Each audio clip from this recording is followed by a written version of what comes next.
Hello, friends, and welcome back to Malicious Compliance Stories. You should always press charges if someone puts their hands on you.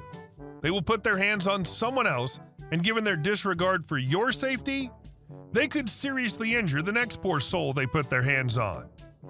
Yes, you guessed it, Crazy Karen is involved in our first story. But before we begin, don't forget to subscribe to our channel if you're new here and turn on notifications so you don't miss a new video every single day. Here we go. Lady claims I'm a safety hazard at my own job. For context, I'm an 18-year-old female and just started at a big chain auto parts store, even though I know little to nothing about vehicles and how to fix them. Family member got me in. But I'm getting by fairly well and haven't had a complaint about my advice yet, so fingers crossed. Cast, EB, entitled B, CW, co-worker I was closing with that night, M is me. Story. So this happened last week when I was stocking and facing shelves about half an hour before closing, as it's mandatory to have the store fully stocked and neat before leaving for the night. Our store is equipped in each location with very tall rolling ladders clearly marked employees only to help safely stock heavy parts on higher shelves.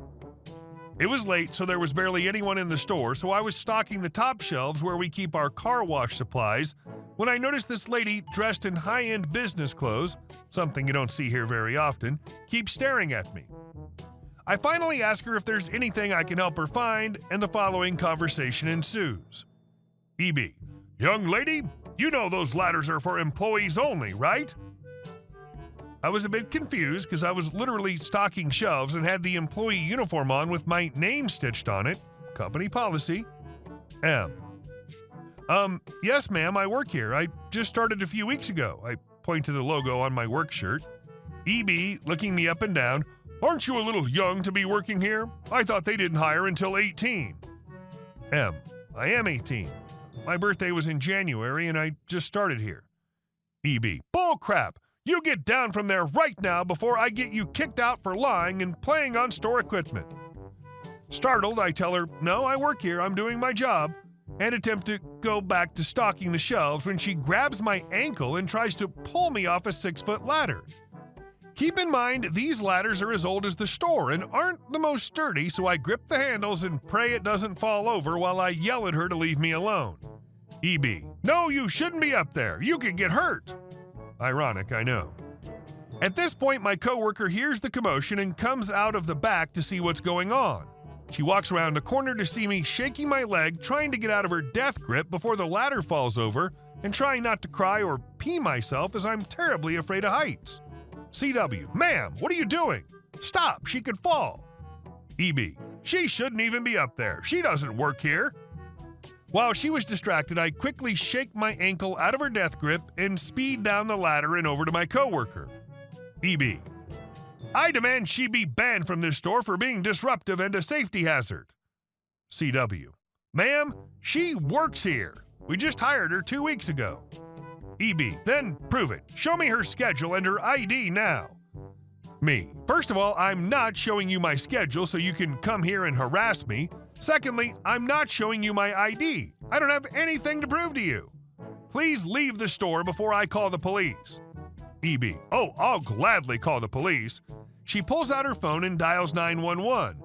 At this point, I'm so shaken up and tired and just want to go home, so CW sends me to the back to try and finish up my duties before we close. About 10 minutes later, the police show up and EB starts screaming about how I was being a safety hazard and kicked her in the face. The police look at me and assume I'm only 12, WTF, until my coworker explains to them what actually happened. The police request the security footage, which we happily showed them. Of course, it caught EB physically harassing me, and she started yelling that she was only looking out for my safety and did nothing wrong.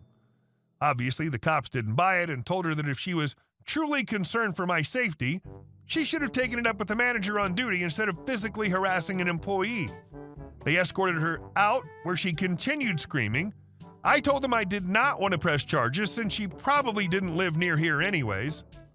It's a fairly small town and an everyone knows everyone type of deal, and I'd never seen her before. It's been about a week since the incident, and haven't seen her since, thankfully. but I think it's safe to say I may not last long in this business. And our second story. Don't park in front of the cart return station. I worked a summer job at Target as a cart pusher. It was fun. The co-workers were all a bunch of sweet old ladies. Pay was well, and the job got me out of the house and even lost a few pounds mangling those carts.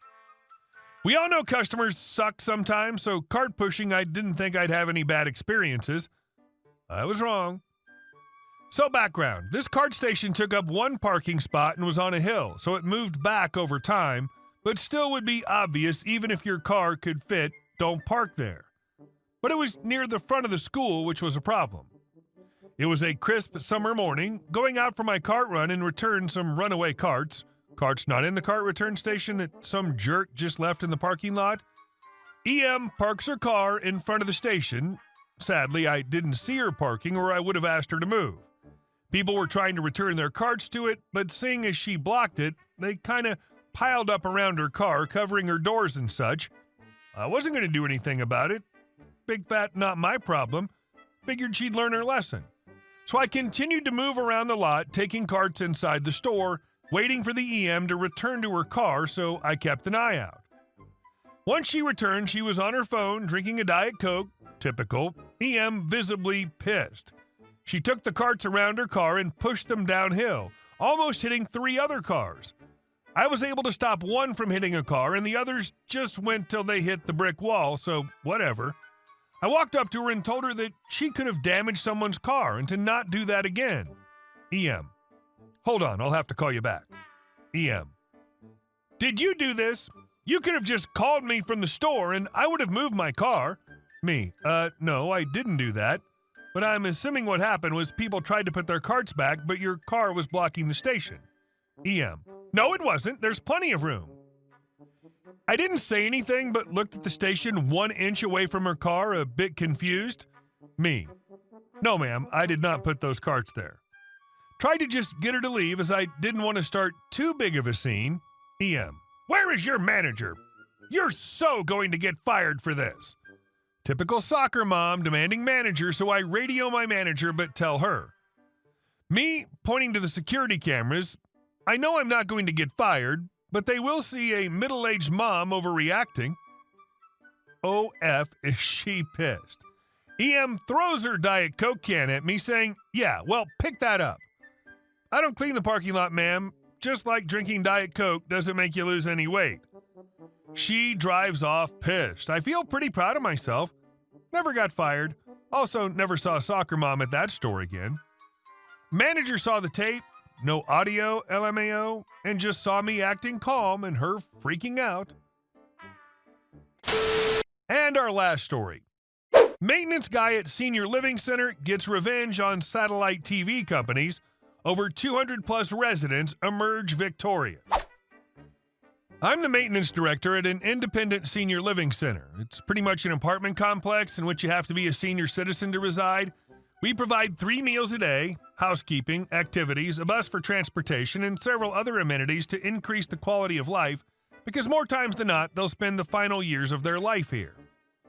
Our facility is family-owned and oriented. Family members of current employees are encouraged to apply for positions. We have one rule in our employee handbook. Ensure resident safety, happiness, and prolongment of life. I take my job very seriously and take pride in it. I try to go above and beyond to make them all happy. Each resident during the daytime either listens to the radio, plays crossword puzzles, or most of the time watch their favorite TV shows. We do not provide television service. Each resident has to provide it themselves if they choose. Over the last year, there's been a trend of televisions not working in countless units, and when this happens, they're very upset. When I get a work order for a TV, I go and check it out. Most of the time, there's nothing I can do. If the cable isn't cut, everything's plugged in, and there's no obstruction to the satellite signal, it's going to be a software issue. When this happens, I install an air antenna until their regular service is fixed. I call the company and a tech comes out, fixes it, and usually within a couple of hours, it stops working again. This is a never-ending cycle of upset residents. Over the course of an entire year, I spoke with several supervisors and tried to schedule for someone to come out and go through the entire property with me to address each issue. They weren't having that. They wanted me to go to each individual unit and have that particular resident call them. This is almost impossible. A lot of them have trouble hearing and discussing complex matters over the telephone, let alone know the 4-digit code and answer to the secret question. One resident was out of service for over 60 days, and I demanded that they refund or discount this particular resident properly. They ended up only giving her $21 off, which isn't even half of a single month's payment. When I spoke with this particular representative, I told them that this wasn't enough, and I'd be throwing all of their dishes in the dumpster. This is just the tip of the iceberg. These companies have caused significant property damage to the facility. They've ran the coax in the gutters and down the downspouts, ran cables draped over the sidewalk, which is a tripping hazard, installed dishes in the center of the courtyards and wherever's convenient for them. All over the properties, cables are strung out on top of the grass for hundreds of feet. They don't bother to bury any cables. I've discussed this numerous times with the owner of the facility of the last year. The last time I spoke with him about it, he gave me the okay to handle the situation and do whatever needed to be done to fix the issue. My options were limited, and the only feasible option I could concoct was using a landline company that didn't need a satellite dish. Well, I've officially finished running new coax to every single unit, and a landline company has come in and installed boxes and services in each resident's apartment. Residents who have previously had to pay a monthly fee for their television service now get their service free of charge. Those that never had service now do. We've saved over 50 residents money every month, and all in, total over 200 plus now have television service that's included in their rent without any increase whatsoever. This was revenge for the representative talking to Miss T in such a negative and rude tone. I couldn't be happier for my residents. Good work. Sometimes the only way a company can improve is if they see an impact on their bottom line. Hey guys, thank you all for watching the video. I'll see you in the next one.